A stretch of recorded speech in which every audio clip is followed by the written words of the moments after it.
Oi, pessoal! Nesse vídeo eu quero fazer para vocês um resumo sobre o processo da replicação. O livro base que eu usei para essa apresentação é esse aqui do lado direito, que está disponível na internet em PDF. A replicação é um processo semiconservativo e foi percebido por Mazelson e Stahl através de experimentos. A replicação semiconservativa significa dizer que, se eu tenho aqui uma dupla fita de DNA, uma fita dessa será conservada, a gente pode ver aqui embaixo, né? E uma nova fita aqui em azul será sintetizada a partir da fita parental, né? Ou seja, eu vou ter moléculas de DNA contendo uma fita parental e uma fita recém-sintetizada. Esse é o processo semiconservativo. Além disso, eu tenho aqui enzimas importantes no processo, e eu gostaria de pedir que vocês ou dessem um pause nessa parte, ou tirassem um print para ler com calma a função de cada enzima, porque eu vou estar falando em slides posteriores a função delas de fato, como que elas trabalham, como que tudo acontece. Essas enzimas, elas não vão atuar em pontos aleatórios no DNA. No caso das bactérias, dos procariotos, elas vão começar a atuar num ponto chamado ORIC, que é um ponto de origem. Os eucariotos também têm pontos de origem, porém são mais numerosos, são mais pontos de origem do que em procariotos.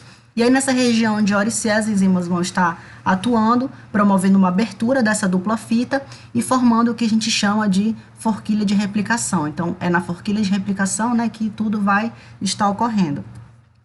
Aqui, agora, com um pouco mais de calma, eu vou estar mostrando para vocês a função, né, o papel de cada uma das enzimas durante o processo de replicação, que é o processo que visa obter uma síntese de moléculas de DNA a partir de um DNA molde. Então, a gente pode observar aqui em azul um pouco mais escuro, uma fita de DNA parental. Aqui embaixo também a outra fita de DNA parental, pois é um DNA dupla fita, né? Aqui a gente pode observar que essas fitas ainda estão unidas. E para começar a replicação é necessário que essas fitas se separem, ou seja, ocorra a desnaturação. Quem faz a separação dessa dupla fita é uma enzima chamada helicase. E aí, posteriormente, né, essas fitas elas têm uma tendência a voltarem a se unir e existe proteína chamada SSB, que são essas em cinza, que evita que essas duas moléculas aqui, né, essas duas fitas, voltem a se ligar. Além disso, não está aparecendo nessa imagem, mas nós temos uma enzima chamada topoisomerase, do tipo girase, que evita o enrolamento desse DNA durante o processo de síntese, pois o DNA, né, em bactérias, por exemplo, ele tem um super enrolamento. Além disso, a enzima principal do processo é a DNA polimerase 3, né? Eu estou falando aqui, esse exemplo aqui de bactéria, mas é bem semelhante com eucariotos. A DNA polimerase 3 é a enzima que vai fazer a colocação dos nucleotídeos aqui na nova fita. Entretanto, a DNA polimerase 3 não tem capacidade de iniciar essa síntese por conta própria, sozinha. Ela precisa de um iniciador, que não está mostrando nessa imagem, mas é o mesmo desse aqui em vermelho aqui embaixo. Quem coloca esses iniciadores é a primase, que é um tipo de RNA polimerase. Então, a primase coloca o iniciador e a DNA polimerase 3 começa a colocar os nucleotídeos.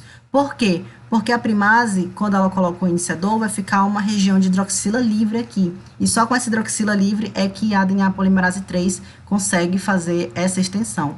Depois é necessário tirar esses primers, né? Quem vai retirar esses primers é a DNA polimerase 1.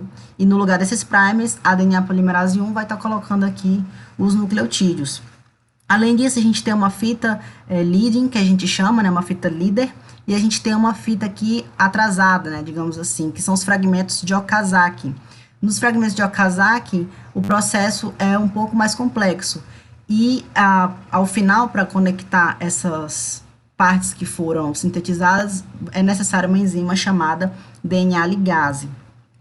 O processo da replicação é extremamente complexo, e é difícil de trazer isso de uma forma extremamente resumida, sem omitir partes importantes. Uma parte importante que eu acabei optando por não explicar a fundo nessa apresentação são os fragmentos de Okazaki, como isso acontece, mas eu posso talvez estar fazendo um vídeo posteriormente. Mas de modo geral é assim que acontece a replicação. Essas são as enzimas críticas, a principal delas é a DNA polimerase 3, e é um processo que ocorre não só em procariotos, mas também nos eucariotos, e é necessário para processos como a mitose e a meiose. Então, é mais ou menos isso, pessoal. Obrigada.